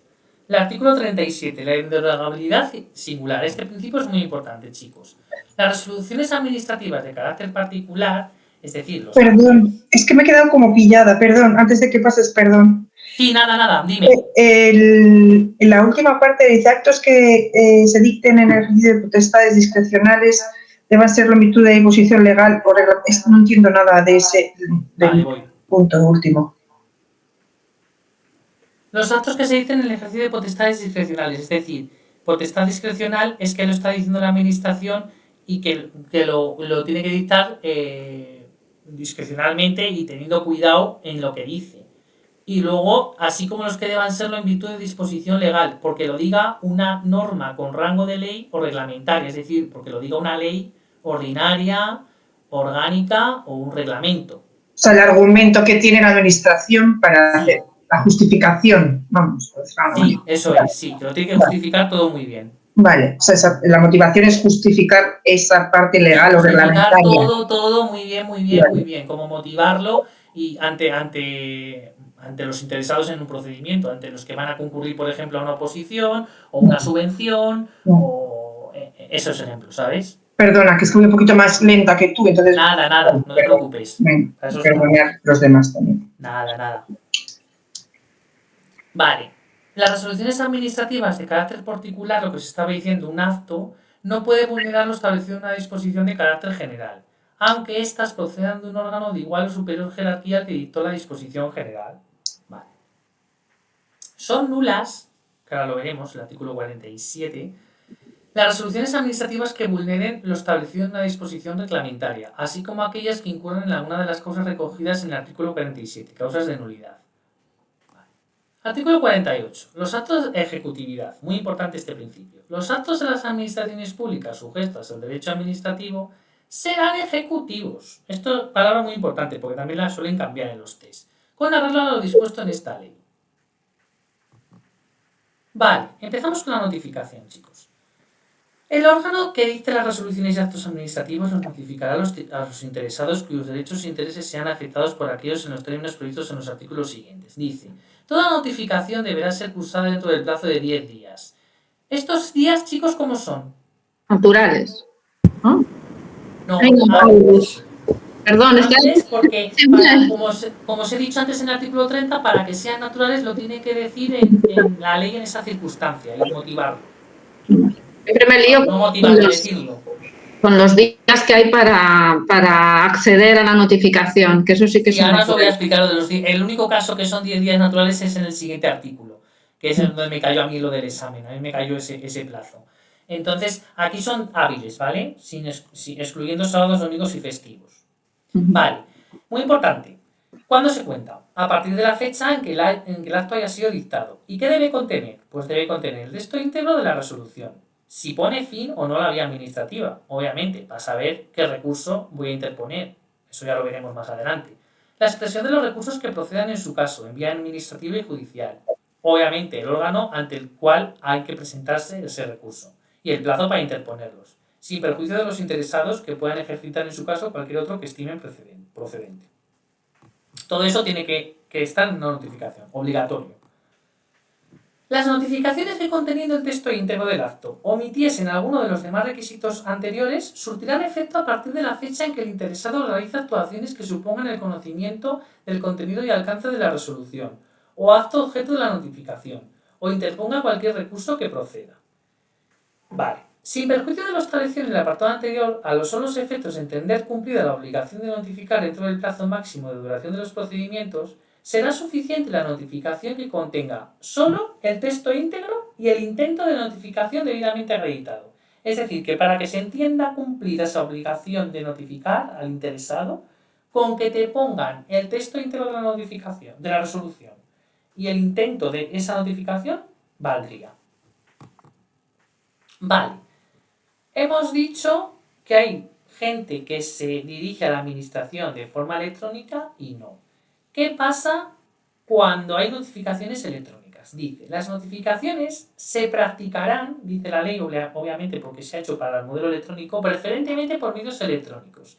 Y en todo caso, cuando el interesado resulte obligado a recibirlas por esta vía, los que hemos dicho anteriormente. El artículo 14, muy importante. Los que estaban obligados a relacionarse con la administración de forma electrónica. Dice luego, no obstante lo anterior, es decir, que aunque sea preferentemente por medios electrónicos, las administraciones podrán practicar las notificaciones por medios no electrónicos. ¿En qué supuestos? Voy a poner un poco más grande. por si no lo veis. Cuando la notificación se realice con ocasión de la comparecencia espontánea del interesado o su representante en las oficinas de asistencia en materia de registros, o solicite la notificación o notificación personal en ese momento. Cuando para asegurar la eficacia de la actuación administrativa resulte necesario practicar la notificación por entrega directa de un empleado público de la administración notificante. Luego dice la ley, muy importante, con independencia del medio utilizado, electrónico o no electrónico, ¿cuándo son válidas las notificaciones?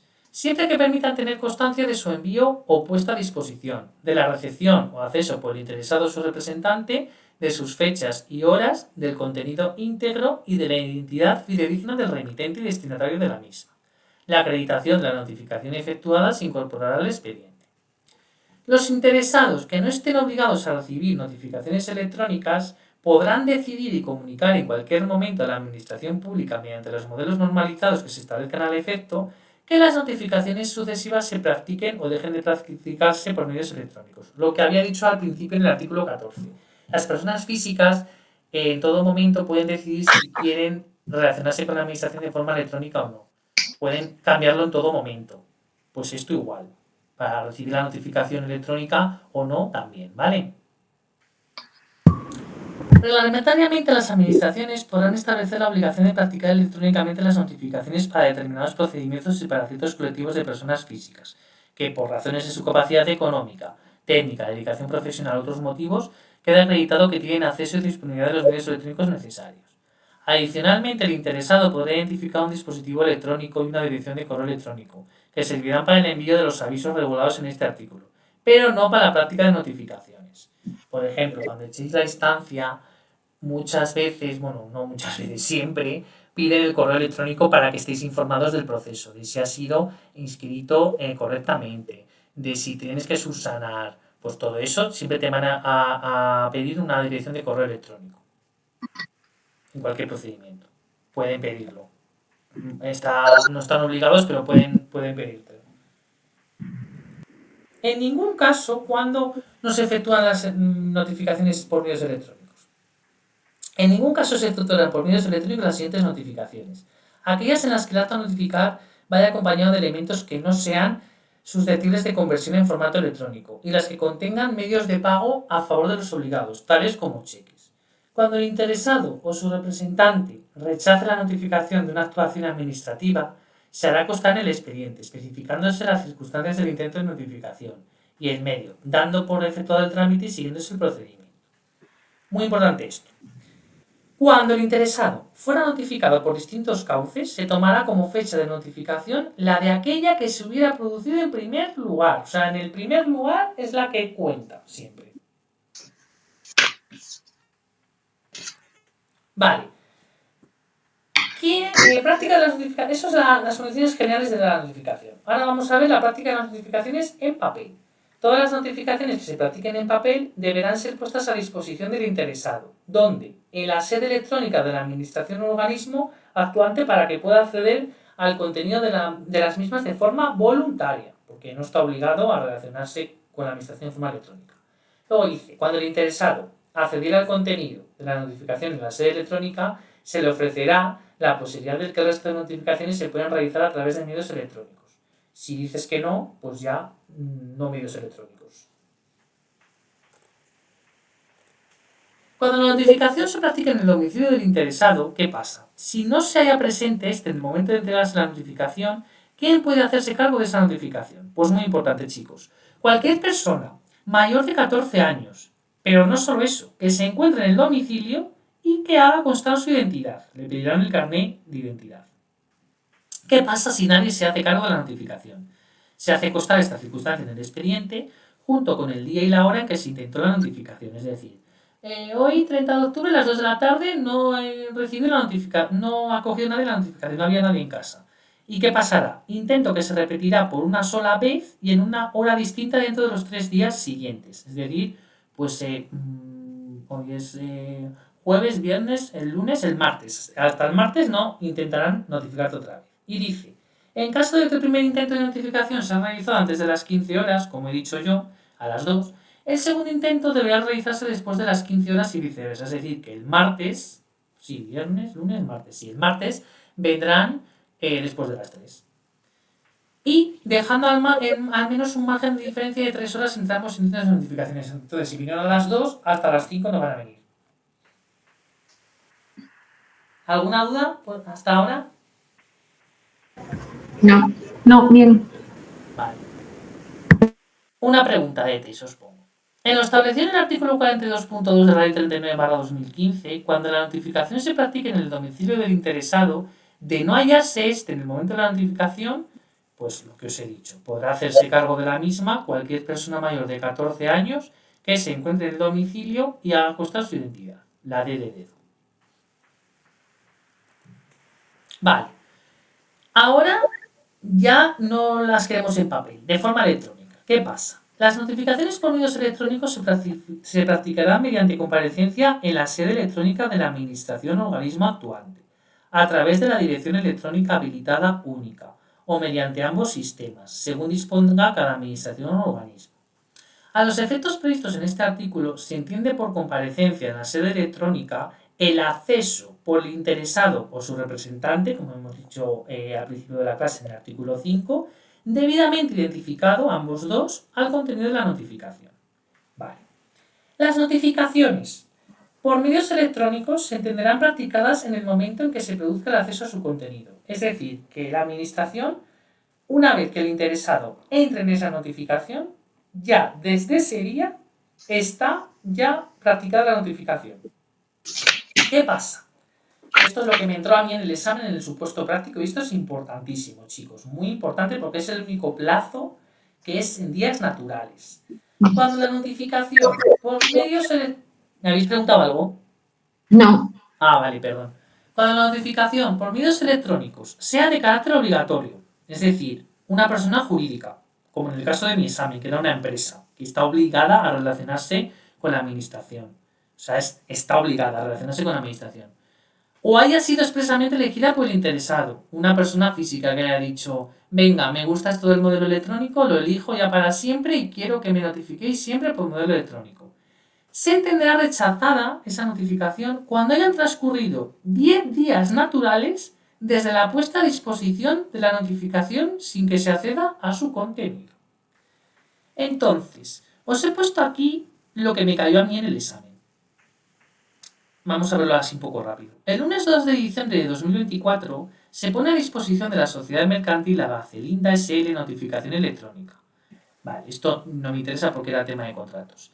Dice, ¿se halla obligada la Gacelinda S.L. a recibir la notificación del requerimiento descrito por medios electrónicos? Obviamente sí.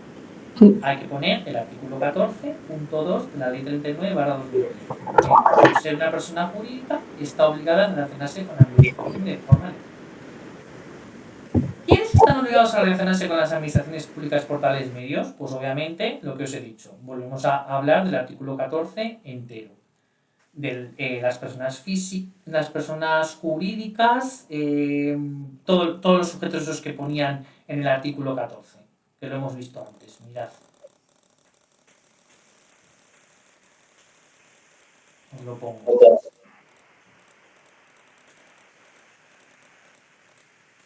Personas jurídicas, entidades sin personalidad jurídica, quienes ejerzan una actividad profesional para los que se requiera colegiación obligatoria, quienes representen a un interesado que esté obligado a relacionarse electrónicamente con la administración, los empleados de las administraciones públicas para los trámites. Pondríamos todo este artículo y luego diríamos que obviamente como la empresa Gacelinda está obligada a relacionarse con la administración, pues sí que está obligada. Y luego dice, indique los efectos que se producirán en cada caso de que la mercantil hubiera accedido al contenido de la notificación en el día de ayer, viernes 13 de diciembre de 2024.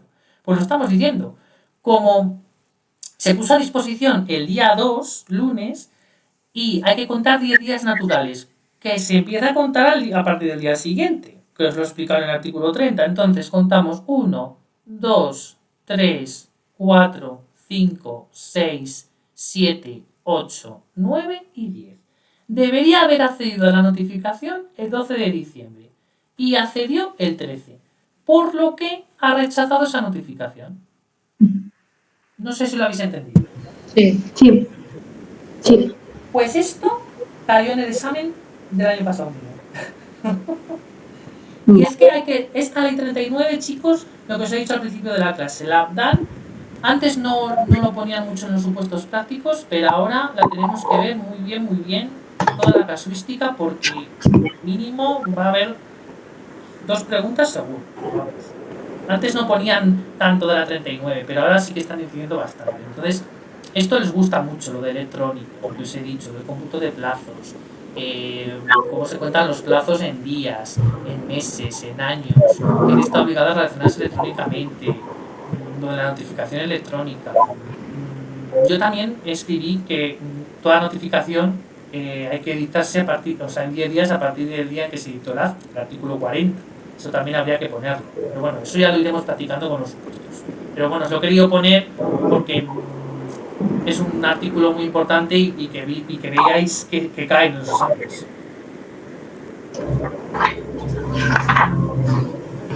Vale. Artículo 44. Notificación infructuosa. ¿Qué pasa? La notificación infructuosa es cuando sean estos 3 casos. Cuando los interesados en un procedimiento sean desconocidos, se ignore el lugar de la notificación o bien intentada esta, no se hubiese podido practicar la notificación y se haga por medio de un anuncio publicado en el Boletín Oficial del Estado. Es decir, los 3 casos. No conozco al interesado. El lugar de la notificación se ignora. O bien, has intentado esa notificación y no se ha podido practicar. Pues mira, digo, un anuncio y lo publico en el BOE para que se den por enterar. Asimismo, previamente, con carácter facultativo, las administraciones podrán publicar un anuncio en el Boletín Oficial de la Comunidad Autónoma o de la provincia, en el talón de edictos del ayuntamiento, del último domicilio del interesado, del consulado o sección consular de la embajada correspondiente. ¿Qué más? Las administraciones públicas podrán establecer otras formas de notificación complementaria, a través de los restantes medios de difusión que no excluirán la obligación de publicar el correspondiente anuncio en el Boletín Oficial del Estado. Vale, la publicación. Los actos administrativos serán objeto de publicación cuando así lo establezcan las normas regulares de cada procedimiento, o cuando lo aconsejen razones de interés público apreciadas por el órgano competente. En todo caso, los actos administrativos serán objeto de publicación, surtiendo esta los efectos de la notificación cuando, lo que os he dicho, lo que decís de las oposiciones. Se publica cuando el acto tenga por destinatario una pluralidad indeterminada de personas, es decir, que son varias, o cuando la administración estime que la notificación efectuada a un solo interesado es insuficiente para garantizar la notificación a todos, siendo en este último caso adicional a la individualmente realizada. Y cuando se trate de actos integrantes de un procedimiento selectivo de concurrencia competitiva de cualquier tipo. En este caso, la convocatoria del procedimiento deberá indicar el medio donde se efectuarán las sucesivas publicaciones. Es decir, dirán, pues en el BOE y luego ya pasamos todo al INAP. Pues tienen que ir avisando, careciendo de validez las que se lleven a cabo en lugares distintos. Vale, esto es muy importante. Ahora vamos a ver la nulidad de los actos administrativos y la anulabilidad. Esto siempre cae en los test, o sea, siempre. O sea, esto lo tienes que saber de memoria. Los actos de las administraciones públicas son nulos de pleno derecho en los casos siguientes. Los que lesionen los derechos y libertades susceptibles de amparo constitucional. ¿Os acordáis en la Constitución? Los derechos fundamentales y libertades públicas. La primera sección, la sección primera del capítulo segundo del título 1, pues eso es nulo. Los que lesionen todos esos derechos. Los dictados por órgano manifiestamente incompetente por razón de la materia del territorio, es decir, la materia, están dictando algún acto el ministro de Sanidad y lo tenía que haber dicho el ministro de Educación. O el territorio, tiene que estar dictado para Valladolid y lo dictan para Madrid, por ejemplo. Los que tengan un contenido imposible. Los que sean constitutivos de infracción penal o se dicten como consecuencia de esta. Los dictados prescindiendo total y absolutamente del procedimiento legalmente establecido, o de las normas que contienen las reglas esenciales para la formación de la voluntad de los órganos colegiados. Los actos expresos o presuntos contrarios al ordenamiento jurídico, por los que se adquieren facultades o derechos cuando se carezca de los requisitos esenciales para su adquisición, y cualquier otro que se establezca expresamente en una disposición con rango de ley. Vale. ¿Qué más? Esos son actos que dicta la administración. Pero también nos tenéis que saber que son nulas las disposiciones administrativas, es decir, reglamentos, leyes, que vulneren la Constitución, las leyes u otras disposiciones administrativas de rango superior y las que regulen materias reservadas a la ley. Y, muy importante, las que establezcan la retroactividad de disposiciones sancionadoras no favorables o restrictivas de derechos individuales. Vale. La anulabilidad. Son anulables los actos de la Administración que incurran en cualquier infracción del ordenamiento jurídico, muy importante, incluso la desviación de poder, es decir, el tema de la jerarquía, que tiene que dictar el acto un ministro y va y lo dicta un subdirector general, pues eso es anulable, ese acto. No obstante, el efecto de forma solo determinará la anulabilidad cuando el acto carezca de los requisitos formales indispensables para alcanzar su fin, o dé lugar a la indefensión de los interesados. Luego, la realización de actuaciones administrativas fuera del tiempo establecido para ellas solo implicará la anulabilidad del acto cuando así lo imponga la naturaleza del término o plazo. Vale. Una pregunta de test, chicos. Según el artículo 48 de la Ley 39/2015, los actos de la Administración que incurran en desviación de poder son anulables. Anulables. Yo me la aprendí, la desviación de poder, siempre desviación de poder. Y yo decía anulable.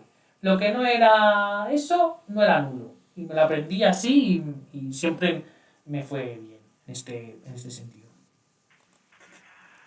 Vale.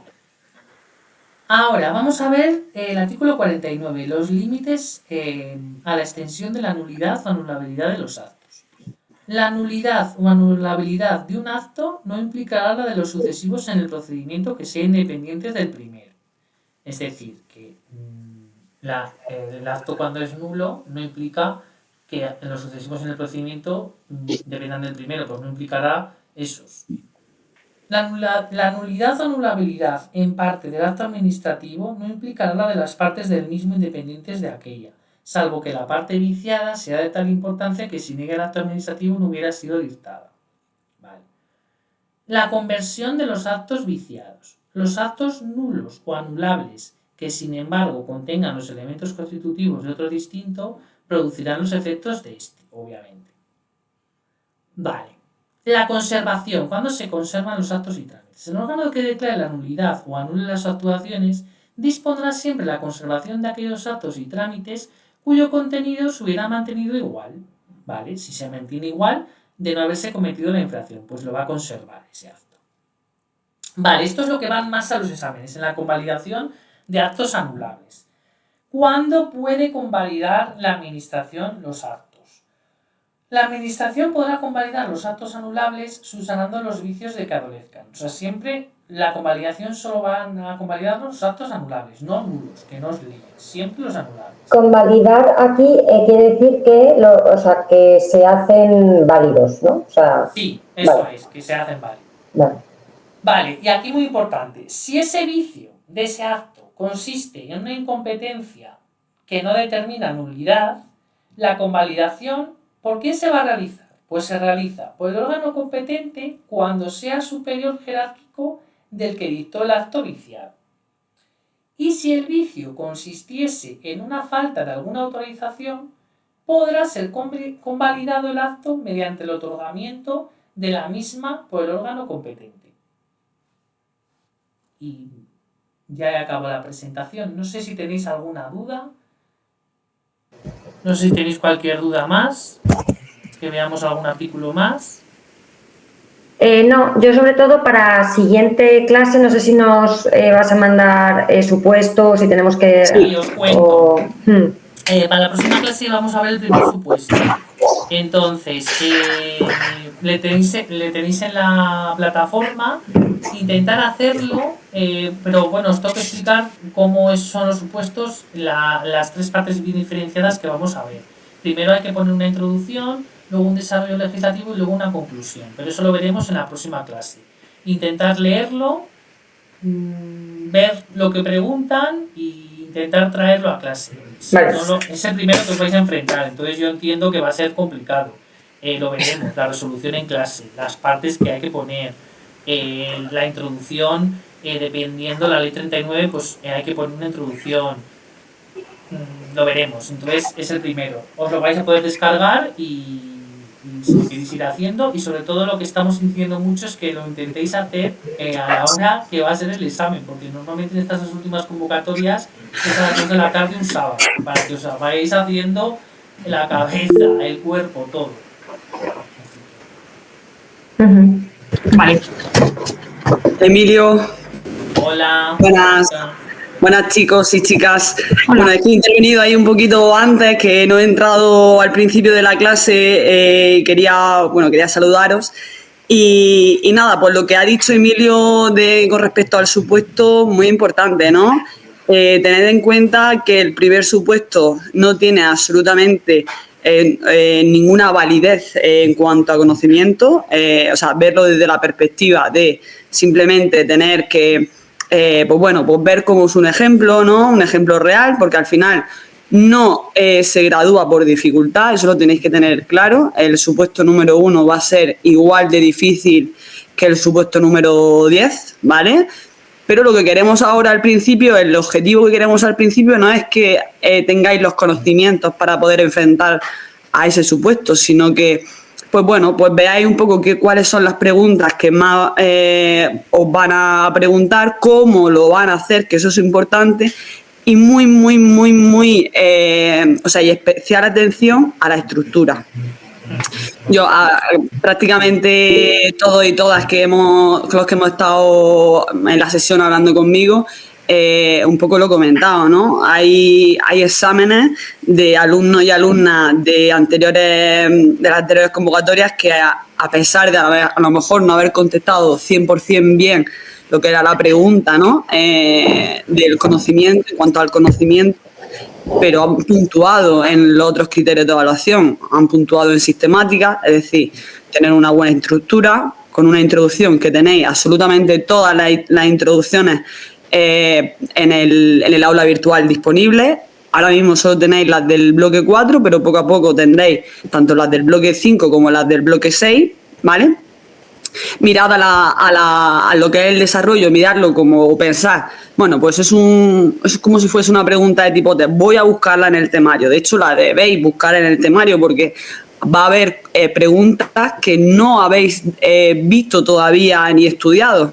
Pues no pasa nada, si este primer supuesto está hecho para eso, para que un poco empecéis esta primera andadura en esa búsqueda y un poco en acostumbraros, ¿no?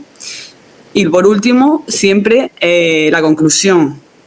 Al final la conclusión, que es un resumen de lo que hemos hecho antes, ¿vale? Y mencionando, a mí siempre me gusta mencionar a Pepito Pérez, es decir, don Jorge, empresa influencer de la memoria SL o quien sea, ¿no? Sí. Un poco, sobre todo, respetar, por favor, letra grande, con sangría en cada uno de los párrafos. No lleguéis al final de cada folio, lo que es respetar muy bien, ¿vale? Lo que es el estilo porque eso parece que no, pero también es importante, ¿vale? Sí, lo que ha dicho Verónica, sobre todo las tres partes muy diferenciadas, la introducción, el desarrollo legislativo aplicando los artículos de la ley y la conclusión es fundamental, decir, don Jorge, funcionario, tiene estos permisos por lo que he dicho, o sea, lo veremos. La conclusión es muy importante. ¿Tienen por ahí alguna duda? María, Nuria, ya os dejo. María levantó la mano. Sí, yo quería preguntar, solo por confirmar, yo es que es la primera vez que me enfrento en mi vida a una cosa como esta, la primera, entonces, de cada 3 párrafos entiendo uno. Entonces entiendo que por una parte tengo que ir leyendo todo esto y memorizándolo, mientras lo proceso y lo entiendo, lo aprendo y memorizo, y en paralelo empezar a familiarizarme con este supuesto de desarrollo práctico para saber cómo aplicarlo. Pero lo primero también es indispensable, la parte de memorizar o no. Si quieres le contesto yo, Emilio. A ver, María, cuando empezamos a hacer ahora mismo el primer supuesto, yo no me centraría tanto en súper indispensable, tengo que tenerlo todo memorizado para poder contestar bien. Okay. ¿Por qué? ¿Por qué? Pues porque es el primer supuesto. Para que me entienda, por ejemplo, Andrea lo cuenta mucho, ella no pudo ser capaz de hacer un supuesto entero sin mirar hasta que no quedaban literalmente semanas antes de su examen. Pues, ¿por qué? Pues porque al final el conocimiento es como si fuese un círculo, ¿no? Entonces estamos rellenando el círculo, rellenándolo, pero hasta que no lleguemos a la recta final no vamos a poder cerrar ese círculo 100% bien para que tengamos un supuesto bueno. Okay. Pero es que es como todo, es normal. Con la práctica, pues, cuanto más práctica, mejor garantía tendremos de la realización de ese supuesto. Pero al principio, ya os digo, no centraos tanto en que tengo que poner bien en cuanto a conocimiento, que tengo que contestar bien. Cuidar más a nivel formal, ¿vale? Memorizar la introducción. Eso sí que podéis memorizarlo ya, porque es una cosa que ya tenemos que llevar al examen hecha de casa, memorizada. La ley 39, la habéis visto hoy. Pues esa ley 39, la introducción de la ley 39, mañana mismo tenéis que tenerla memorizada, ¿vale? Luego, bueno, pues es verdad que ahora al principio, al no tener absolutamente ningún ejemplo, no tenéis esas referencias para poder ver cómo podemos expresarnos jurídicamente bien, pero en cuanto la semana que viene resolvamos el primer supuesto, voy a tener un ejemplo y dentro en el segundo voy a tener otro, y la idea es que tengáis esos recursos y esas diferentes expresiones, insisto, hablando jurídicamente, escrita, ¿no? Una expresión formal escrita, correcta, para que os sirva como plantilla, para que os sirva para todo. Y lo único que tengáis que modificar, en este caso, sea pues la solución y de dónde viene. Pues ha venido de la ley y del artículo tal. Si ya lo sabemos el artículo, ya perfecto. Pero es un poco así. Objetivo del primer supuesto, simplemente ver cómo nos lo preguntan, memorizar la introducción y buscar en el temario la posible solución. Ya haremos más cosas más adelante. Nada. Sí, es que Verónica, has dicho una cosa, lo de las sandrías en los párrafos, ¿no? Para que se note el cambio de párrafo, ¿no? Sí. Y luego has dicho no llegar hasta el final de la hoja. Vale, sí, es que esto es un poco el marco en el examen. Tú no tienes un folio normal. Claro. Tú tienes un folio, pero te lo remarca un cuadro. Ah, sí. Vale, pues... que no me salga del marco, quieres decir. Claro, efectivamente, sí, que no me he expresado bien. Es decir, aunque el folio llegue hasta más... O sea, el folio al final, pues es un folio normal, pero tenemos dentro de ese folio que al final no llegamos hasta el final. Colgado, Verónica, de todas maneras, para verlo en la plataforma. Sí, que se enmarque, que quede enmarcado, porque si no queda como más sucio y como más... Sí. Eso es. Vale. Me ha salido el acento andaluz ahí de EA. No, se nota, ¿no? Emilio de Valladolid, la otra del sur. Las introducciones tranquilas, porque os va a salir hasta la saciedad, porque yo me acuerdo que con Andrea me las aprendí también, que era lo primero que ya te daba como la seguridad a la hora de escribir, y eso os va a ayudar mucho. Cuando os aprendéis la introducción, como ha dicho Verónica, una vez que ya os la aprendéis, es como que ya el supuesto empezáis a escribir y poco a poco va a venir bien. Y luego ya ir haciendo los supuestos, siguiendo los ejemplos y las contestaciones y cómo se contesta y ya está. Las tres partes bien diferenciadas las vais a tener. Y con que tengáis eso en la cabeza desde un primer momento, va a ir bien. Sobre todo para los que y para las que empezáis desde el principio, ¿no? Que nunca habéis presentado y demás. Ahora mismo es un momento de la calma, ¿vale? Un momento de calma, porque como todo, ¿no? Como cuando empezamos a hacer algo que es nuevo, pues nos cuesta. Y la terminología, ¿no? La nomenclatura, la forma, incluso el INAM, ¿no? El estudio de la propia metodología que quieren ver el día del examen, pues es diferente de una posición a otra. Entonces, ahora mismo es un momento de análisis, de simplemente ver, vamos a ir por allí, vamos por allá. Para para esas personas que a lo mejor pues ya se han presentado alguna vez, pues es verdad que podemos ir afianzando, ¿no? Y todo eso que antes hemos pasado por alto, que no hemos visto, que no hemos integrado, pues ahora es el momento de hacerlo, ¿no? No tenemos fecha de examen, así que ahora mismo lo único que tenemos es que mantener la calma, seguir paso a paso, como Emilio, o sea, conforme nos guíe Emilio, y bueno, o yo, o Andrea, quien esté, ¿no? Y ya está, y tener calma en ese sentido, ¿vale? Muchos supuestos, muchas casuísticas y de todo, recursos. Lo que os he enseñado yo ya habéis visto lo que me cayó a mí en el examen. Es así, más o menos siempre van a lo mismo. Lo veréis en los supuestos. Genial, pues muchísimas gracias. Muchas gracias. La semana que viene. Gracias. Gracias. Gracias. Gracias. Chao, chicos. Un saludo. Hasta luego. Chao. Chao.